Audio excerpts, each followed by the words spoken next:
Hi, and welcome to Bits, the hottest show this side of Christendom. We've got news, reviews, previews, and a lovely competition strategically placed at the end of the show. Aye, you can't move for these games. Tonight, we're clubbing in Ibiza for the launch of Wipeout 3. We're fishing for our suppers in Fisherman's Bait, and we're sneaking a peek from the next installment of the Fave FIFA Footy series. Yep, you are glimpsing FIFA 2000. But before all that, it's time for fantasy.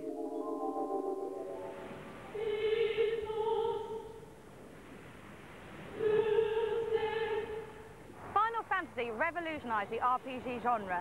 Suddenly, you didn't have to be a mint-sucking anorak Dungeons & Dragons bore to transport yourself into this mythical world.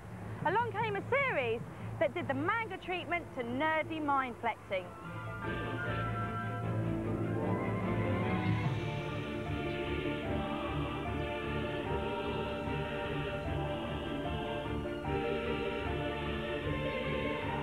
Now, Final Fantasy VII has just once again won the official PlayStation Magazine Award for Reader's Best Game. And all you people out there who voted for it must be absolutely gagging for a bit of Final Fantasy VIII action. Well, feast your eyes on this.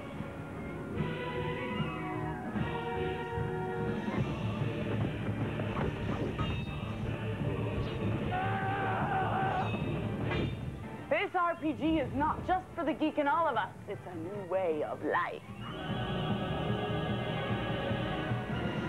Final Fantasy VIII is an immense game that's riding high on the rep of the series' previous incarnation.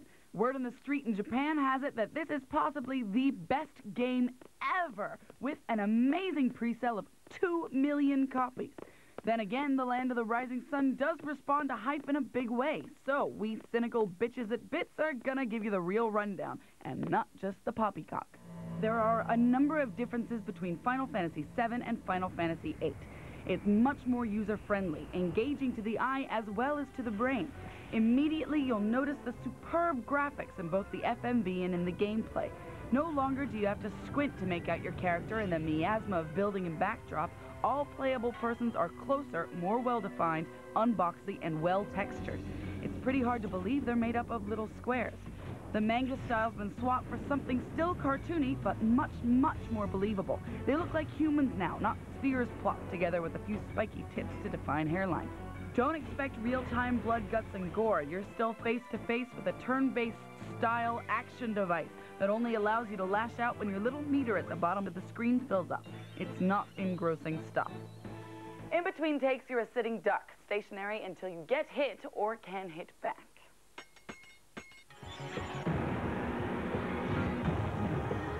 So, for those people not familiar with the Final Fantasy VIII world, get ready to learn a whole new vocabulary. First up in the glossary is to junction, a command used to organize your magic and items for battle.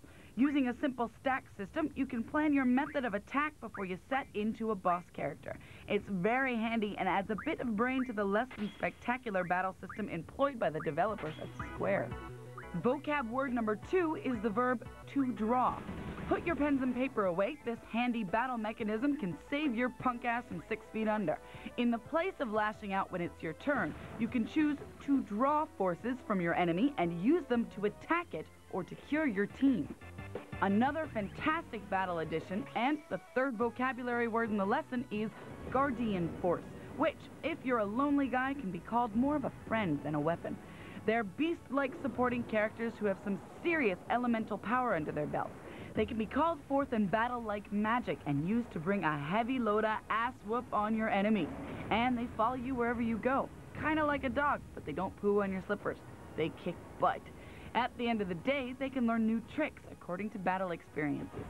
All of this adds a huge strategic element to the overall gameplay that makes you feel like you're more in control than in any other RPG. You can interact with everyone and everything on an almost completely non-linear track. There are only a few occasions where I was stuck in an organized path of events. You'll get there one way or another, even if you do it in a different way from how the developers intended. The only new place Final Fantasy VIII really fails is in the music selection. Ugh, what? Pants. MIDI repetition, synthetic notes, boring tunes. Kind of like Zelda. Its predecessor spawned its own soundtrack album, which was pretty darn good. but I hope to God the music for this one stays firmly attached to the game. How mortified was I when I discovered I had spent an entire day at the Bits office playing this game. I guess you could say I've been converted to the Final Fantasies, battle system, music, et al. So go out, grab your swords and your armaments, because this baby is hitting the PlayStation on the 27th of October and coming to your PC later in the year.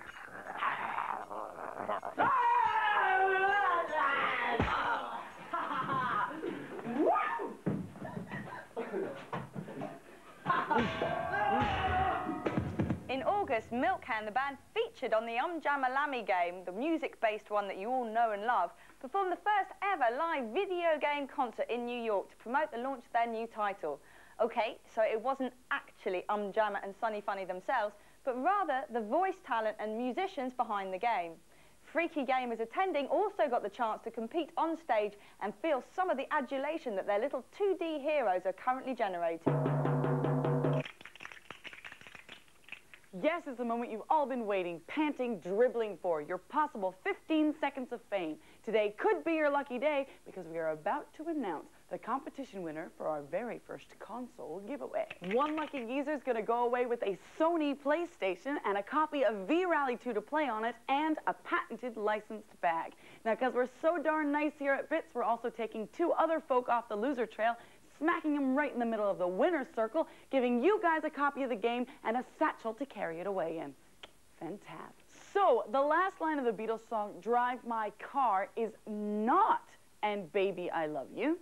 It is, in fact, beep, beep, beep, beep, yeah. But thank you very much for all those other answers. We love you, too. However, the people we actually care about, Chris Lill, Jonathan Springham, and our grand prize winner is Stu10372. Well done. Congratulations.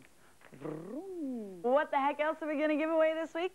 Stick around and find out at the end of the show. Can you kick it? Yes, he can. This is the chart resounding man Highbury for the new Arsenal player. Oh, yes, he's fresh new talent. And picture him in your hands. Ooh, the pleasure. Well, you've probably guessed it by now, but we're about to preview FIFA 2000. So get get dribbling, because the nation's favourite digital football game is back. Hello there, my name is Gary Lineker, and I'm here to introduce you to today's live game. Now, FIFA may not be the absolute best football game in the world, but it's probably the one you'll all be most familiar with. And let's face it, the pleasure of picking the brand new updated FIFA teams from around the globe is a top selling point. This latest version once again features an unparalleled collection of national teams, domestic leagues and international matches. This time there are over 40 classic squads to play with too, so you can match the skills of old against the new, which could make for some interesting outcomes. There's also a redesigned season mode that delivers league and cup matches in one schedule, so you can give your team a serious workout, just like the real thing. So you'll have to fight for your right for a place in the European Cup, or perhaps just fight to stay in the league full stop. Let's just hope you have Southampton's tenacity if it comes to that, or perhaps you'll just have to start all over again. If only it were that easy in the real world. Just as you'd expect, the graphics are better than ever, more detailed, but I have to say they looked almost a little cartoony instead of the boxy fluidity that most of us will be familiar with. Ho-hum, can't please everyone, I guess. The keeper beaten there, great finish. It's looking good so far, though, and I, for one, can't wait to get my hands on 11 sweaty men in the form of FIFA 2000, of course, when it comes out on PC in November. When you've been sneaking the sly sherry or two like we have for the past couple hundred years or so, well, you'll learn a thing or two about cheating. There's nothing like getting it and getting away with it. Aye, that's right. So without further ado, it's cheat time on Bits. Contrary to her huge amount of press, turns out dear Miss Lara Croft was the biggest loser in the competition that we ran a couple of weeks ago. Oh yes, you all hate her and think she'd make a fantastic pincushion. So if you'd like to see exactly what would happen to Miss Crofty if her bristles were poked by a pin, try this treat in Tomb Raider 2 for the PlayStation and make Lara explode. Walk forwards once, strafe right, step back, step forwards, spin twice, and forwards jump turn. Pop goes the weasel. Have you ever wanted to kill because you have snippets of duff tunes from Nintendo games running incessantly through your head over and over again? Do, do, do, do, do, do, do, do, do, do. Well, thankfully, Little Link's musical ocarina from the latest Zelda on the N64 is here to the rescue. Yes, normally used to solve puzzles and to call for help, with this little tidbit of information, the 4-note instrument can now transport your mind to a happy place, to Springfield, to the home of the family Simpson. Now, to play the Simpsons theme tune on the ocarina, simply press C down, C right, C left, C up, stick down, C up, stick down, C left. Donuts. Join us after the break for Fishing and Thriving.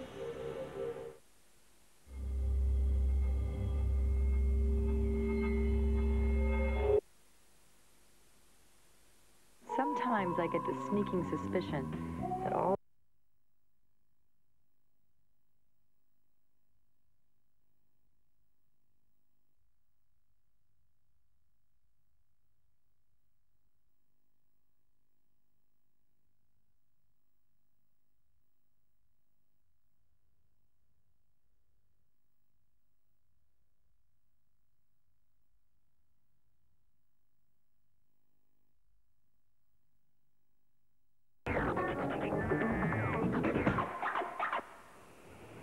Once upon a time, gaming was a geek in his bedroom with a Commodore 64. Sony brought that gamer into the living room with the launch of their coolest lifestyle accessory since the Walkman. They called it the PlayStation, and with it came a game called Wipeout that brought gamers out of the house and into the club. Now, 4 years later, the Wipeout 3 soundtrack is gracing global dance floors. We join the gaming, music and fashion phenomenon at the mecca of Clubland itself, Ibiza. Ibiza by day, sun, sand, sea. By night, a flesh fest for Britain's finest ambassadors. And hand in hand with the banana boats and the red bodies, there's one of the most infamous club scenes in the world. It's here that we find Sasha, who's been appointed musical director of Wipeout 3's soundtrack, playing across Europe's clubs on a promotional tour of the game. We hooked up with Sasha the man at Pasha the Club, Ibiza's most famous night spot, to find out what draws someone who loves the hot, sweaty pulse of 1,000 red-bulled bodies dancing to his tune into the cool, pristine, futuristic world of Wipeout 3. I was actually really into the whole look of the game. Like computer games in general I'm not really into, but I got given a PlayStation a couple of years ago, and out of all the games I got given, Wipeout was there, and I just loved the look of the game. And after the last couple of soundtracks that involved sort of Prodigy and Underworld, I felt like I was in with good company there. It didn't seem like it was some cheesy game. Wipeout really is just like the coolest looking game out there. So it's, you know, the whole Designers Republic look of the game and stuff.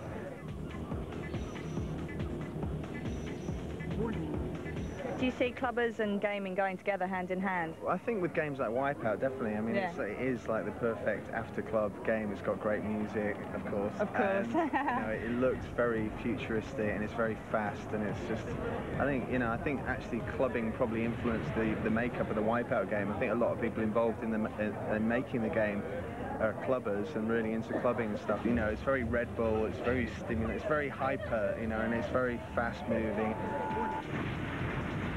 Probably one of the first games to actually get decent music on. In general, computer game music is really synonymous with general MIDI and awful. So, you know, I think Wipeout is probably one of the few games where you can leave it blasting full on.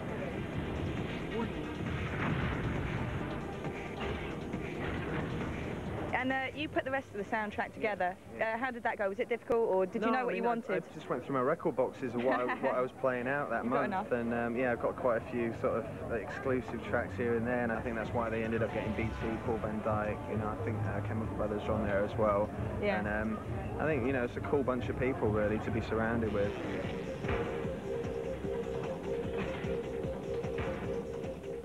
Actually, writing music like for the game was kind of interesting, because I've always wanted to get into film soundtracks, And this is the first time we've actually had an opportunity to work to some kind of visual. It's almost to score the game, which is kind of how it felt, like I was scoring some sort of weird psychedelic futuristic movie.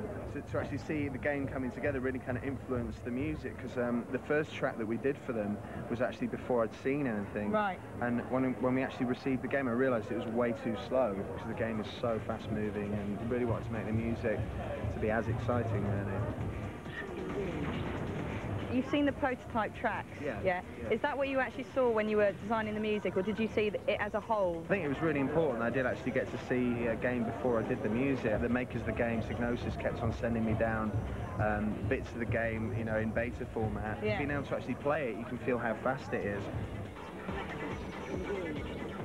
And we did have to come up with something that was very fast and very just really industrial. It's like, okay, I'll put away all my fluffy piano sounds. It's like, you know, it's got to be hard and nasty. It's a really exciting process to get those sounds to fit with the visual and stuff.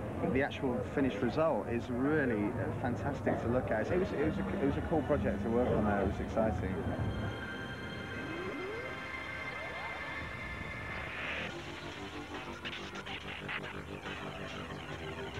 I know you're not a massive gamer, but would you go home and play Wipeout 3? Oh, definitely. Yeah, I can't wait to get into it. I'm not very good at it so far. I'm sort of scraping around the track. So I'd beat you? Yeah, definitely. I'll be playing him later. Anyone can beat me. Sasha, thank you very much. You've been a star. Great. Cheers.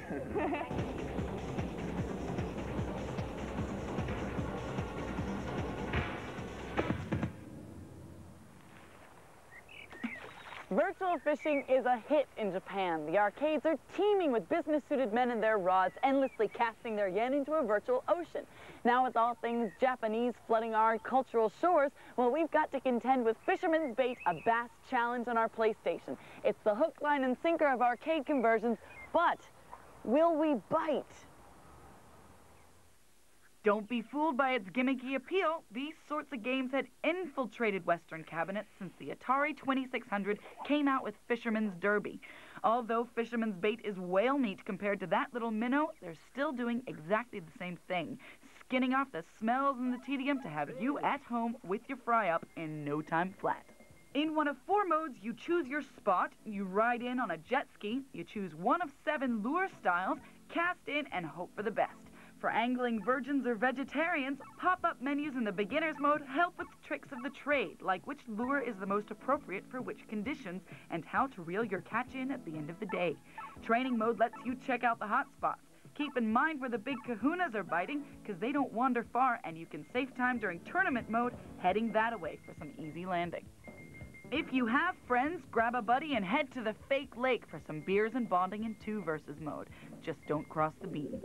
The object is to pull in as many big uns as possible before the 10-minute time limit is up. To confound things, you'll have to use the appropriate lure and have an understanding of fish psychology. Although they are dumb creatures and computer representations of them are even dumber, bass tend to follow certain rules, like they come to the surface in the morning and hang out at the bottom of the lake in the afternoon. They won't eat a grub if it's backstroking at 0 depth, but they'll go for it if it's mud crawling. And they'll avoid you like the plague if you've got the makings of sushi laid out in front of you. Grab hold of your DualShock analog controller and cast away into the badly rendered water. More often than not, you'll get a bite and the joypad will rumble accordingly. How satisfying. Make sure, though, to pull up on the rod when someone's nibbling so you can give that peckish poisson a pierced lip. As you wrestle your creature, dragging it suffocating into the oxygenated world using exhausting and slightly naughty circular right thumb motions, keep an eye on the tension gauge. When you've got a large one, it could very easily snap the line. It's a tug-of-war, baby, and you are the bigger man. Bad news is that there are plenty more fish in the sea, and you only want bass. So, if you spy a snakehead getting its tongue around your popper, tug like hell and hope the line breaks before you've wasted your time landing a not game fish. Only the top 3 bass will be weighed, and your ranking is determined from that.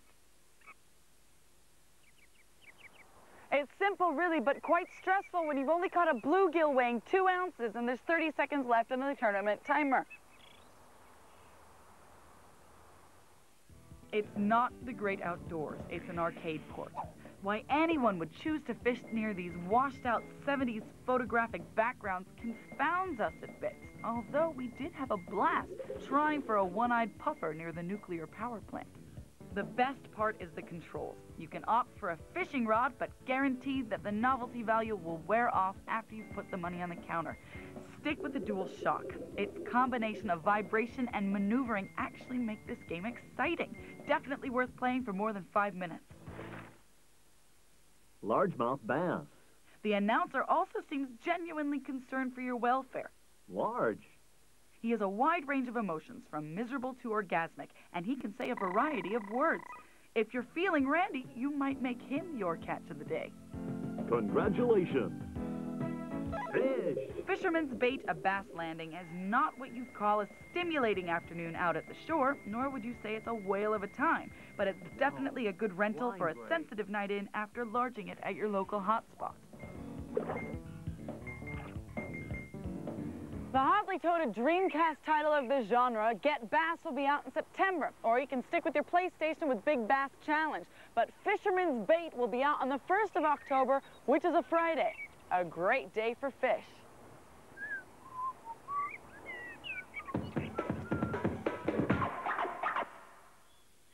Now's the time on the program when we're going to be looking at them there games out there on the shop shelves right now.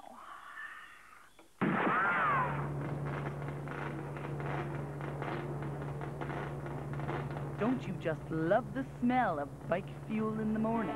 Ooh, yes, sir. Castrol Honda Superbike is vrooming off the starting grid, out the circuit, and onto the high street with more tire-ripping talent than a Pirelli calendar. It's time to simulate your way into dawn. Wear the leathers at your own discretion. Ground troops on board. Move to Ehrlich Dome. Whether you're Arthur C. Clarke or Carl Sagan, you ought to know that colonizing planets is easier said than done. Quite apart from all that jowl-jubbling space travel and stomach-inverting confusion that comes with zero gravity, there's the thorny issue of law and order. Thank goodness for G-Police 2, the latest in the interplanetary crime-busting series.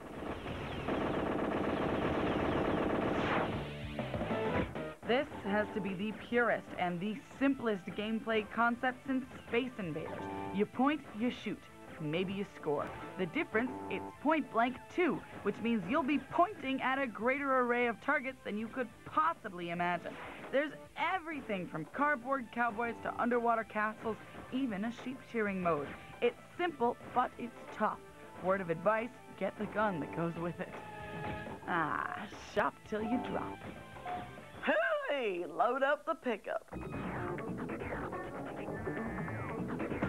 And Sega have announced the 10 titles that will launch their all-new Super Dreamcast console on September 23rd. Incorrect, my dear Emily. In fact, they have just said today it's not going to be launched on the original release date, but on the 14th of October, 3 full weeks late. I wonder what the problem could be. Could it be the internet access, perchance? Why, correctamundo, dear amigo. In fact, what BT and the Sega Corporation are trying to do right now is get everybody full, free internet access, thus the delay. Ah, well, better go back in the drawer then. See ya.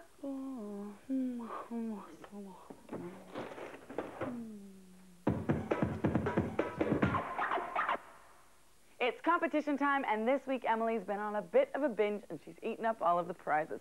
So with the help of my mom, what we're going to do is salvage them from her belly for your consumption. Alrighty, Mom, let her have it. A PlayStation multi-tap. A Gamester PlayStation joypad.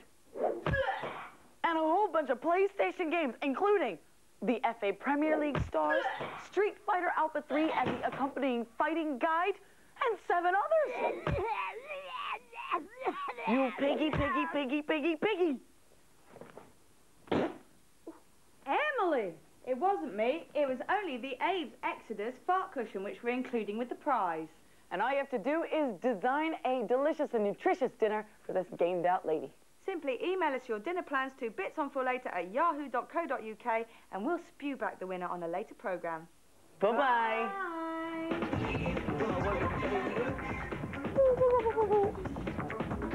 Punch, block, block.